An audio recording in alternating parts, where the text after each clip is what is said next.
आज बृहस्पतिवार का दिन है और आज की इस वीडियो में आप सभी सुनने वाले हैं बृहस्पति देवता की कथा। श्री बृहस्पतिवार व्रत कथा। भारतवर्ष में एक प्रतापी और दानी राजा राज्य करता था।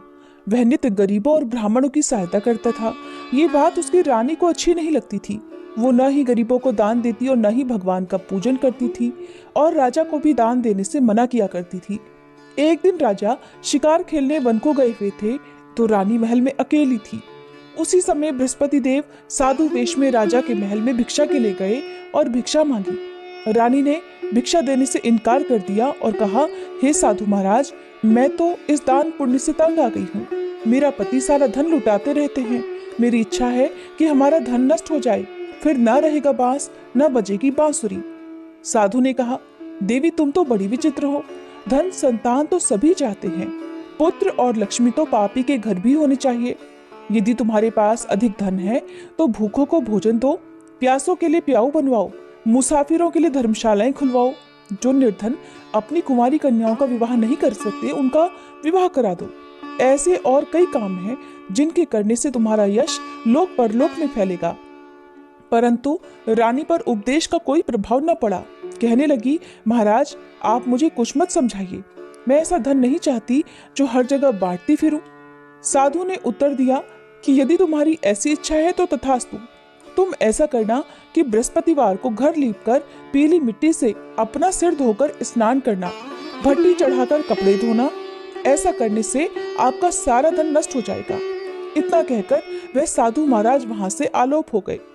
साधु के कहे अनुसार बातों को पूरा करते करते रानी को केवल 3 बृहस्पतिवार ही बीते थे कि उसकी समस्त धन संपत्ति नष्ट हो गई। अब भोजन के लिए राजा का परिवार तरसने लगा। तब एक दिन राजा ने रानी से कहा, हे रानी, तुम यहीं रहो, मैं दूसरे देश को जाता हूँ, क्योंकि यहाँ पर सभी लोग मुझे जानते हैं, इसलिए मैं कोई छोटा काम नहीं कर सकता। ऐसा कहकर राजा परदेश चला गया। वहाँ वह जंगल से लकड़ी काट कर लाता और शहर में बेचता। इस तरह से वह अपना जीवन व्यतीत करने लगा। इधर राजा के परदेश जाते ही रानी और दासी दुखी रहने लगी। एक बार जब रानी और दासी को 7 दिन तक बिना भोजन के रहना पड़ा तो रानी ने अपनी दासी से कहा, हे दासी, पास ही के नगर में मेरी बहन रहती है, वह बड़ी धनवान है, तू उसके पास जा और कुछ ले आ ताकि थोड़ी बहुत गुजर बसर हो जाए। दासी रानी की बहन के पास गई। उस दिन गुरुवार था और रानी की बहन उस समय बृहस्पतिवार व्रत की कथा सुन रही थी। दासी ने रानी की बहन को अपनी रानी का संदेश दिया, लेकिन रानी की बहन ने कोई उत्तर नहीं दिया। जब दासी को रानी की बहन से कोई उत्तर नहीं मिला तब वह बहुत दुखी हुई। उसे क्रोध भी आया। दासी ने वापस आकर रानी को सारी बात बता दी। सुनकर रानी ने अपने भागी को कोसा। उधर रानी की बड़ी बहन ने सोचा कि मेरी बहन की दासी आई थी, परंतु मैं उससे नहीं बोली, इससे वह बहुत दुखी हुई होगी। कथा सुनकर और पूजन समाप्त करके वह अपनी बहन के घर आई और कहने लगी, हे बहन, मैं बृहस्पतिवार का व्रत कर रही थी। तुम्हारी दासी मेरे घर आई थी, परंतु जब तक कथा होती है तब तक न तो उठते हैं और न ही बोलते हैं, इसलिए मैं नहीं बोली। कहो दासी क्यों गई थी? रानी बोली, बहन तुमसे क्या छुपाऊं, हमारे घर में खाने तक को अनाज नहीं था। ऐसा कहते कहते रानी की आंखें भर आई। उसने दासी समेत पिछले 7 दिनों से भूखे रहने की बात अपनी बहन को विस्तार पूर्वक सुना दी। रानी की बहन बोली, देखो बहन, भगवान बृहस्पति देव सबकी मनोकामना पूर्ण करते हैं। देखो शायद तुम्हारे घर में अनाज रखा हो। पहले तो रानी को विश्वास नहीं हुआ, पर बहन के आग्रह करने पर उसने अपनी दासी को घर के अंदर भेजा तो उसे सचमुच अनाज से भरा हुआ एक घड़ा मिल गया। ये देखकर दासी को बड़ी हैरानी हुई। दासी रानी से कहने लगी, हे रानी, जब हमको भोजन नहीं मिलता तो हम व्रत ही तो करते हैं, इसलिए क्यों न इनसे व्रत की कथा और विधि पूछ ली जाए ताकि हम भी व्रत कर सके। तब रानी ने अपनी बहन से बृहस्पतिवार व्रत के बारे में पूछा। उसकी बहन ने बताया, बृहस्पतिवार के व्रत में चने की दाल और मुनक्का से विष्णु भगवान का केले की जड़ में पूजन करे, दीपक जलाए, व्रत कथा सुने और पीला भोजन ही करे। इससे बृहस्पति देव प्रसन्न होते हैं। व्रत और पूजन विधि बताकर रानी की बहन अपने घर को लौट गई। 7 दिन के बाद जब गुरुवार आया तो रानी और दासी ने व्रत रखा। घुड़साल में जाकर चना और गुड़ लेकर आई, फिर उससे केले की जड़ तथा विष्णु भगवान का पूजन किया। अब पीला भोजन कहाँ से आए, इस बात को लेकर दोनों बहुत दुखी थे। क्योंकि उन्होंने व्रत रखा था, इसलिए बृहस्पति देव उनसे प्रसन्न थे। इसलिए वे एक साधारण व्यक्ति का रूप धारण कर 2 थालों में सुंदर पीला भोजन दासी को दे गए।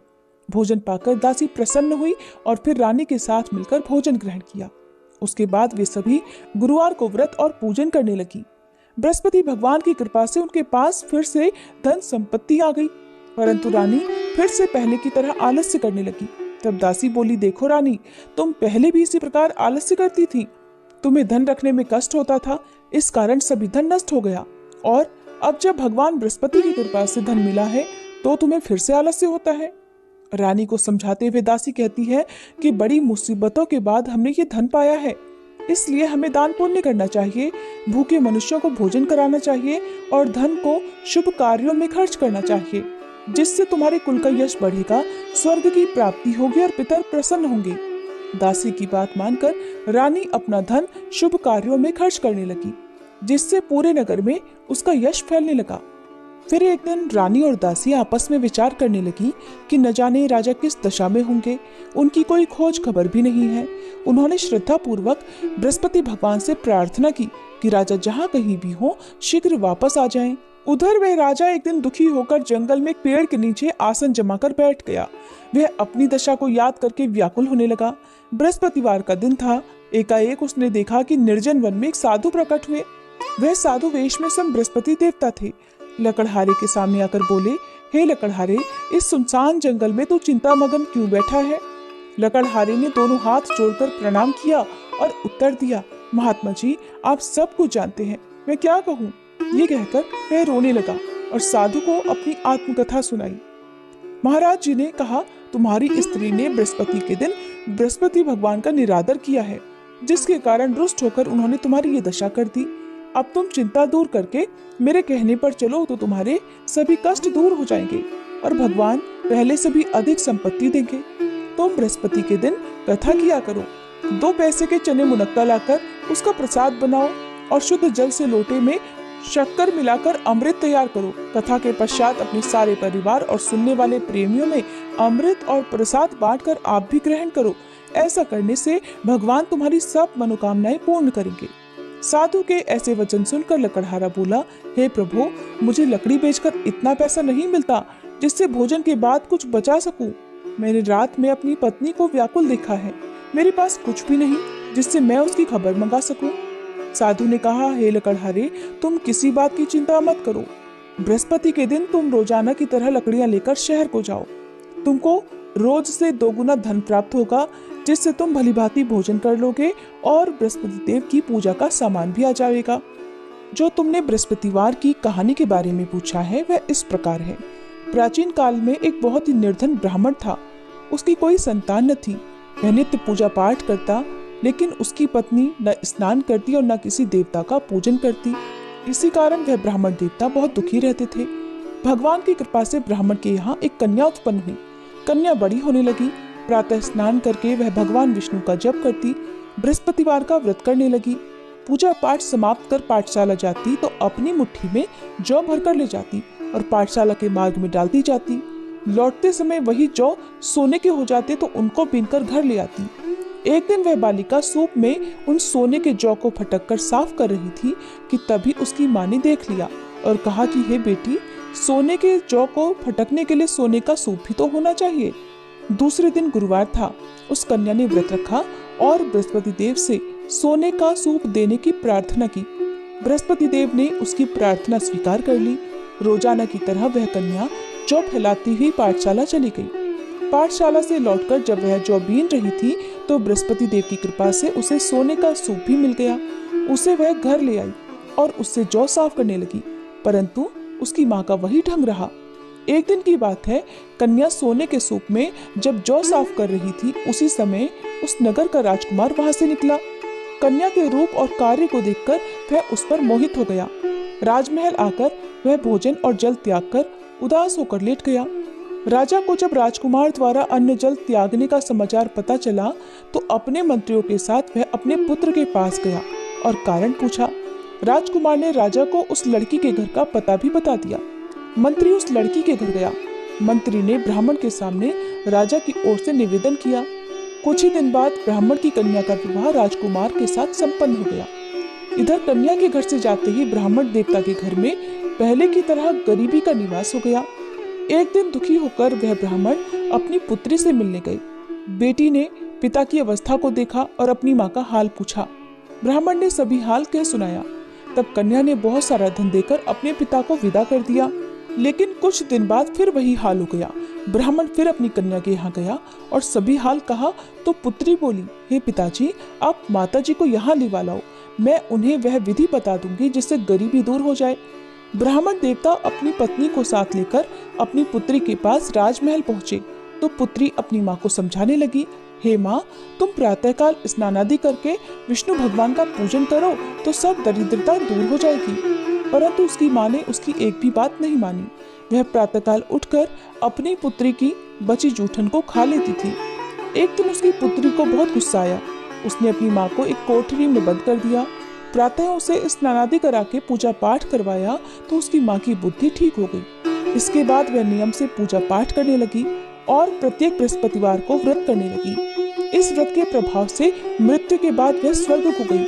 वह ब्राह्मण भी सुख पूर्वक इस लोक का सुख भोगकर स्वर्ग को प्राप्त हुआ। इतना कहकर साधु अंदर ध्यान हो गए। धीरे धीरे समय बीतने पर फिर वही बृहस्पतिवार का दिन आया। लकड़हारा जंगल से लकड़ी काटकर किसी शहर में बेचने गया। उसे उस दिन और दिन से अधिक पैसा मिला। राजा ने चना गुड़ आदि लाकर गुरुवार का व्रत किया। उस दिन से उसके सभी क्लेश दूर हुए। परंतु जब दोबारा गुरुवार का दिन आया तो बृहस्पतिवार का व्रत करना भूल गया। इस कारण बृहस्पति भगवान नाराज हो गए। उस दिन उस नगर के राजा ने विशाल यज्ञ का आयोजन किया था और शहर में ये घोषणा कर दी कि कोई भी मनुष्य अपने घर में भोजन न बनाए, न आग जलाए। समस्त जनता मेरे यहाँ भोजन करने आए। इस आज्ञा को जो न मानेगा उसे फांसी की सजा दी जाएगी। इस तरह की घोषणा संपूर्ण नगर में करवा दी गई। राजा की आज्ञा अनुसार शहर के सभी लोग भोजन करने गए, लेकिन लकड़हारा कुछ देर से पहुंचा, इसलिए राजा उसको अपने साथ घर लिवा ले गए और ले जाकर भोजन करा रहे थे तो रानी की दृष्टि उस खूंटी पर पड़ी जिस पर उसका हार लटका हुआ था। वह वहां पर नहीं दिखाई दिया। रानी ने निश्चय किया कि मेरा हार इसी मनुष्य ने चुरा लिया है। उसी समय सिपाहियों को बुलाकर उसको कारागार में डलवा दिया। जब लकड़हारा कारागार में पड़ गया और बहुत दुखी होकर विचार करने लगा कि न जाने कौन से पूर्व जन्म के कर्म से मुझे यह दुख प्राप्त हुआ है, और उसी साधु को याद करने लगा जो कि जंगल में मिला था। उसी समय तत्काल बृहस्पति देव साधु के रूप में प्रकट हुए और उसकी दशा को देखकर कहने लगे, अरे मूर्ख, तूने बृहस्पति देव की कथा नहीं करी, इस कारण तुझे ये दुख प्राप्त हुआ है। अब चिंता मत कर, बृहस्पतिवार के दिन कारागार के दरवाजे पर 4 पैसे पड़े मिलेंगे। उनसे तू बृहस्पति देव की पूजा करना, तेरे सभी कष्ट दूर हो जाएंगे। बृहस्पति के दिन उसे 4 पैसे मिले। लकड़हारे ने कथा कही। उसी रात को बृहस्पति देव ने उस नगर के राजा को स्वप्न में कहा, हे राजा, तुमने जिस आदमी को कारागार में बंद कर दिया है वह निर्दोष है, वह राजा है, उसे छोड़ देना। रानी का हार उसी खूंटी पर लटका है। अगर तू ऐसा नहीं करेगा तो मैं तेरे राज्य को नष्ट कर दूंगा। इस तरह रात के स्वप्न को देखकर राजा प्रातःकाल उठा और खूंटी पर हार देखकर लकड़हारे को बुलाकर क्षमा मांगी और लकड़हारे को योग्य सुंदर वस्त्र आभूषण देकर विदा कर दिया। बृहस्पति देव की आज्ञा अनुसार लकड़हारा अब अपने नगर को चल दिया। राजा जब अपने नगर के निकट पहुंचा तो उसे बड़ा आश्चर्य हुआ। नगर में पहले से अधिक बाग, तालाब, कुएं तथा बहुत सी धर्मशाला, मंदिर आदि बन गई हैं। राजा ने पूछा, ये किसका बाग और धर्मशाला है? तब नगर के सब लोग कहने लगे, ये सब रानी और बांदी के हैं। तो राजा को आश्चर्य हुआ और गुस्सा भी आया। जब रानी ने ये खबर सुनी कि राजा आ रहे हैं तो उन्होंने बांदी से कहा, हे दासी, देख, राजा हमको कितनी बुरी हालत में छोड़ गए थे। हमारी ऐसी हालत देखकर वो लौट ना जाए, इसलिए तू दरवाजे पर खड़ी हो जा। आज्ञा अनुसार दासी दरवाजे पर खड़ी हो गई। राजा आए तो उन्हें अपने साथ लिवा लाई। तब राजा ने क्रोध करके अपनी रानी से पूछा कि ये धन तुम्हें कैसे प्राप्त हुआ है? तब उन्होंने कहा, हमें ये सब धन बृहस्पति देव के इस व्रत के प्रभाव से प्राप्त हुआ है। अब राजा ने निश्चय किया कि 7 रोज बाद तो सभी बृहस्पति देव का पूजन करते हैं, परंतु मैं प्रतिदिन दिन में 3 बार कहानी और रोज व्रत किया करूंगा। अब हर समय राजा के दुपट्टे में चने की दाल बंधी रहती और दिन में 3 बार कहानी कहता। एक रोज राजा ने विचार किया कि चलो अपनी बहन के यहाँ हो आए। इस तरह निश्चय कर राजा घोड़े पर सवार होकर अपनी बहन के यहाँ को चलने लगा। मार्ग में उसने देखा कि कुछ आदमी एक मुर्दे को लिए जा रहे हैं। उन्हें रोककर राजा कहने लगा, अरे भाइयों, मेरी बृहस्पति देव की कथा सुन लो। वे बोले, लो, हमारा तो आदमी मर गया है, इसको अपनी कथा की पड़ी है। परंतु कुछ आदमी बोले, अच्छा कहो, हम तुम्हारी कथा भी सुनेंगे। राजा ने दाल निकाली और जब कथा आधी हुई थी कि मुर्दा हिलने लग गया, और जब कथा समाप्त हो गई तो राम राम करके वह मनुष्य उठकर खड़ा हो गया। आगे मार्ग में उसे एक किसान खेत में हल चलाता मिला। राजा ने उसे देखा तो उससे बोले, अरे भैया, तो मेरी बृहस्पतिवार की कथा सुन लो। किसान बोला, जब तक मैं तेरी कथा सुनूंगा तब तक 4 हरैया जोत लूंगा। जा, अपनी कथा किसी और को सुनाना। इस तरह राजा आगे चलने लगा। राजा के हटते ही बैल पछाड़ खाकर गिर गए और उस किसान के पेट में बड़ी जोर का दर्द होने लगा। उसी समय उसकी माँ रोटी लेकर आई। जब उसने ये देखा तो अपने पुत्र से सब हाल पूछा और बेटे ने सभी हाल कह दिया।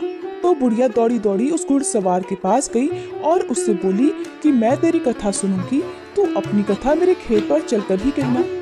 राजा ने बुढ़िया के खेत पर जाकर कथा कही, जिसके सुनते ही बैल उठ खड़े हुए और किसान के पेट का दर्द भी बंद हो गया। राजा अपनी बहन के घर पहुंचा। बहन ने भाई की खूब मेहमानी की। दूसरे रोज प्रातःकाल राजा जगा तो वह देखने लगा कि सब लोग भोजन कर रहे हैं। राजा ने अपनी बहन से कहा, ऐसा कोई मनुष्य है जिसने भोजन ना किया हो, मेरी बृहस्पतिवार की कथा सुन ले। बहन बोली, है भैया, ये देश ऐसा ही है।